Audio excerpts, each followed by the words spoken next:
Hi, it's Mandy back with another video. So I'm getting a lot of viewer questions, which is great because it's so much easier for me to make these videos for you all the time when I have questions and content. The first question that I had is about motivation, and I'm sure a lot of you are thinking about this now during this time of COVID. Well, we're still relatively isolated and we're all feeling some kinds of ways.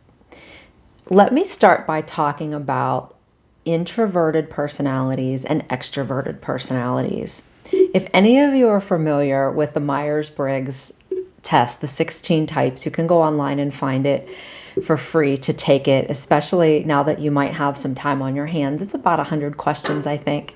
And it's like a Likert rating scale, which means you'll be presented a question and then there's a range of, agree strongly, agree, neutral, somewhat agree, neutral, somewhat disagree, and strongly agree, something like that. So it's like a continuum of a rating.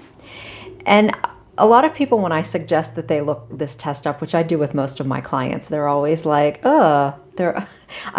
personality, you're going to analyze my personality. And it's a lot less about me analyzing your personality, but once people take this and go through the experience, I think that they glean a lot of information about themselves.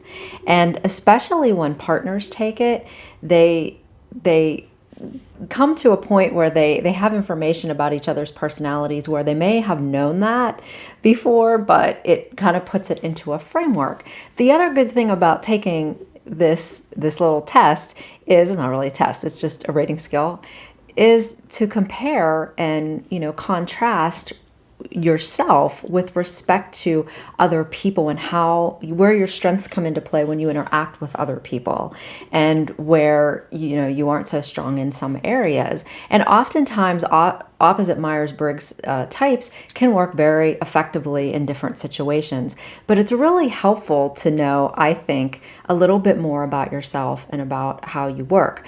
This tool, it's a relatively well-used tool, and it's very reliable. If you answer as honestly as you can to the questions, and they're tough questions, there's a lot of sort of ethical questions and value questions where there's not really right or wrong answers. It's just about how you feel in the moment about something. When you answer these questions honestly, it really helps to be a reliable tool. A lot of workplace human resources companies use this tool to help match up or align the right jobs or the right position for the right person, or to see just generally if you're a good fit. So I've used this before as a manager and as a director, and I think it's really helped my staff at the time, in the one setting that I did it, really understand each other. And things that they were getting frustrated about each other about were things that were just inherently different about their personality. So it really helped them work as a team a little bit more.